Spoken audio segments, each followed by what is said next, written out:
Why has Christianity become synonymous with the right? And are we actually driving ourselves away from the gospel of Jesus Christ by focusing our view on Western perspectives? We'll explore that and more right after the intro. Blah!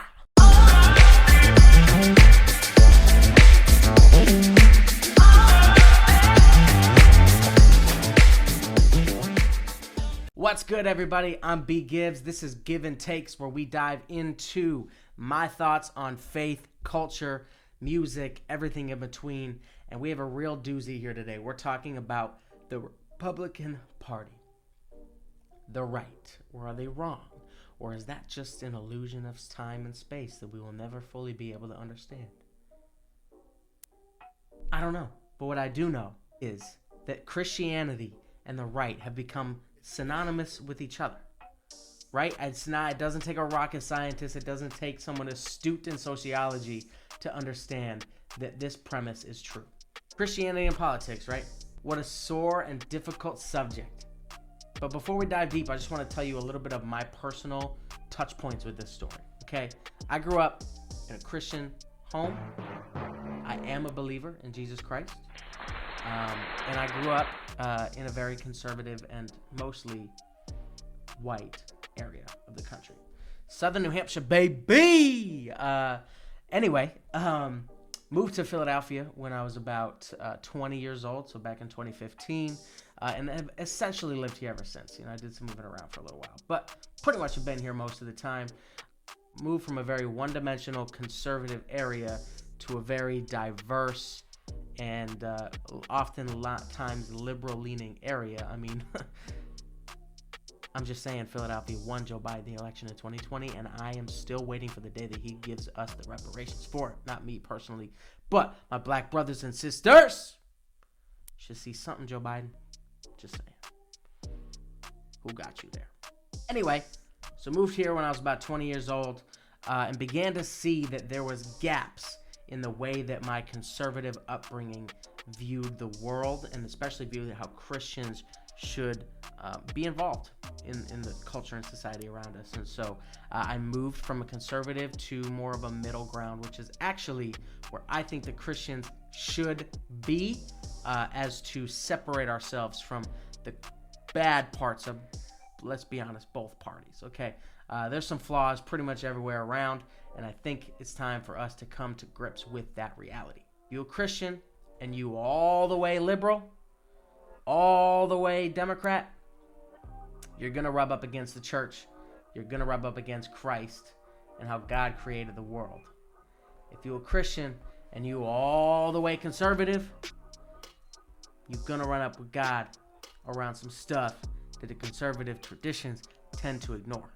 This is just factual information. Don't shoot the messenger.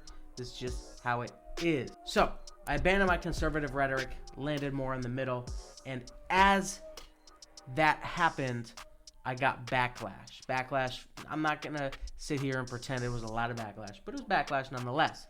From friends, from family members, from people that I went to church with, across the board, basically saying that I'm turning away from the things of Christ by leaving the Republican Party.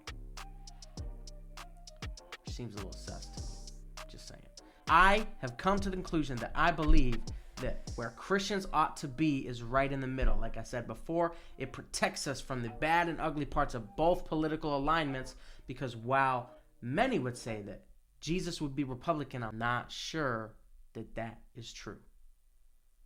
Which should not be as controversial of a statement as it is. But alas, due to the marketed political and family values of the Republican Party and a long history of manipulating facts and perspectives, many Christians swear by the donkey and are prepared to excommunicate anyone who challenges that perspective. Why? Well, like I said, the Republican Party typically aligns itself with things like the nuclear family, abortion rights, is very anti-large government, and very, vocal on people's rights, which, as a believer, 100%, I support some of those things. But then that leads us to this. You want to know why? Democrats all worship the climate just like AOC. But let me tell you something. We worship God. We worship God. Sure what Marjorie Taylor Greene means by that? To me, that just screams brainwashing. That just screams playing into the cultural understanding of what a Republican is, playing into your faith and making you feel like, yeah, I can't vote for the other side because it's anti-Christ, it's anti-God. They support climate change, but we worship God. Interesting. I really wonder how she, I'm not saying that she's necessarily wrong. I'm just really trying to piece the two together. Like, can I not support climate change, but at the same time worship God? Like, you understand where I'm coming from here? There's a bit of a disconnect and an unease around these two things, right? The Republican Party is Marjorie Taylor Greene is playing into your faith and wanting you to ignore the issues with the world, where I think that is anti-biblical. What does the Bible say about this? It says, but seek first the welfare of the city where I have sent you into exile, and pray to the Lord on its behalf, for in its welfare, sounds a little bit like liberalism, I'm just saying, it sounds a little bit democratic to me. For in its welfare, you will find your welfare. I acknowledge this is not talking about the welfare system, but it is talking about Christians becoming an active part of their communities and seeking its welfare. And yes, many would argue that that is the place of the church and not the government. But in a system that we live in where the church oftentimes is seen more so as a people that seek political authority, we should then factor in what that means for supporting a government system. And if you don't believe that the church, that Christians, that the Republican Party that Christians vow to so heavily is only caring about power, check out this clip. Walker used his money to reportedly pay some skank for an abortion. So I don't care if Herschel Walker paid to abort endangered baby eagles. I want control of the Senate. What is this? This is a political spokesperson just blatantly saying what's been unwritten for years. And what's that? We want power. Be damned abortion. Be damned what I would deem as right or wrong. I'm willing to let those go if it means I get power. And yet when the story is flipped and a Democratic leader had to make a difficult decision and abort a child, the Republican Party bashes, manipulates you into thinking that they are then unfit for leadership and wrong, which is both anti-biblical because we are the church of forgiveness and love. Jesus says you will know us by our love. And what is love if not forgiveness that Jesus displayed heavily and foremost on the cross for you? That you can look at someone and say you are not marked by your past, but marked by your present and your future, and whatever it is that you decide to do for the good of mankind, believer or non-believer. This is something that we need to wholeheartedly start to understand as a people of God. That all those rules in the Old Testament, all those things that God is, through Paul, telling the church that they should be convicting one another for doing, living by the word, fleeing from sin, not being caught up in homosexuality, not aborting babies, not in the cultural things, swearing or, doing drugs or having sex before marriage, all of these things that the Republican Party and Christianity as a whole seeks to stand against. God does not say convict the world. God says convict each other. If we're to be a church that represents Jesus, we are convicting each other of these things. We're not aligning with a political party because they agree with same-sex marriage being illegal and across the board gone. No, we're to convict each other if we have those convictions. We're to stand and fight for abortion to not be done. Does that mean eliminating it across the board, even when the mom could die, when the babies are stillborn, when it's rape, when it's all these things? I don't know.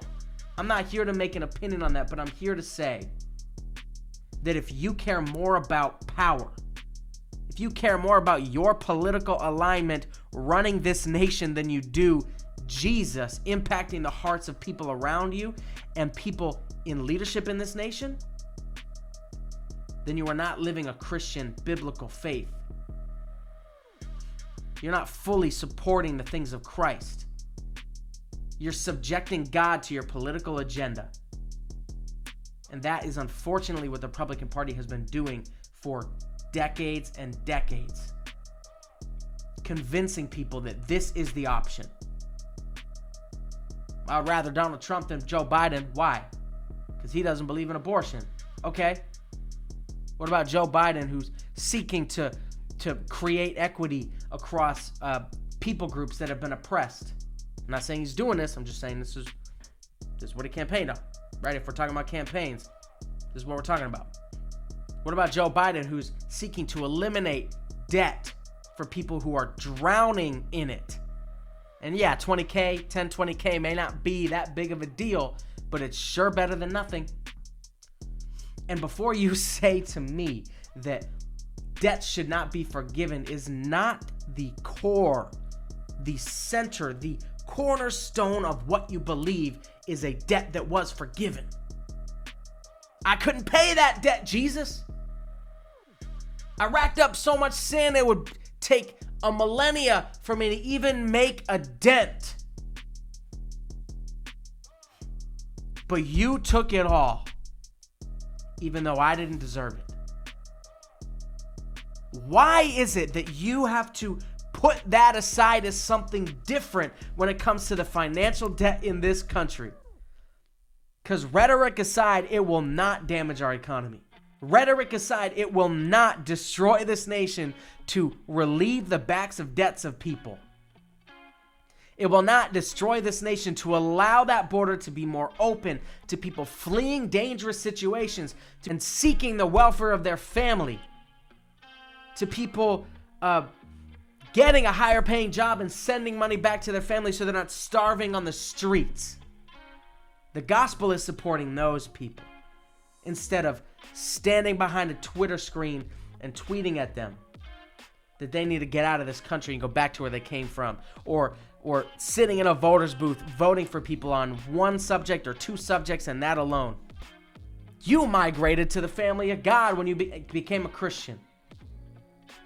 And I don't want to be harsh here, but I'm just laying out the facts. This is not condemnation for my Christian brothers and sisters who are conservative.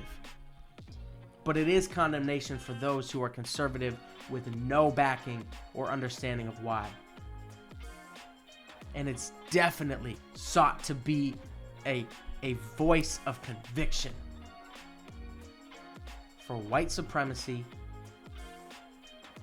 buzzword, I know, that is backed by a lot of what the Republican Party stands on. You got to think about it. You might come to the conclusion that leaning Republican is fine, but I would argue that the Christian should stand in the in-between, where the polar of either side strays away from the gospel. The middle is where you can have sound and sober judgment. Decide based on character instead of party alignment. Decide based on the conviction of the Spirit to what you believe is happening in this nation based on facts and figures, not personal perspective. Seek the welfare of your state. Yet, so many Christians are against things like loan forgiveness, free health care, or at least health reform. Movements that seek equity from past wrongdoing on people of color, like affirmative action and other things. When these seem like they should be home runs to anyone who assigns to the belief system that Jesus laid out in the Gospels. home runs? Have we become so aligned to a political party that we forget that we are God's first? That's all. This was Give and Takes. Thanks so much for watching. Please like, comment, subscribe, everything down below. I would love to have a fruitful dialogue in the comment section here. I love you. F it, we'll do it live! We'll do it live! F it, we'll do it live!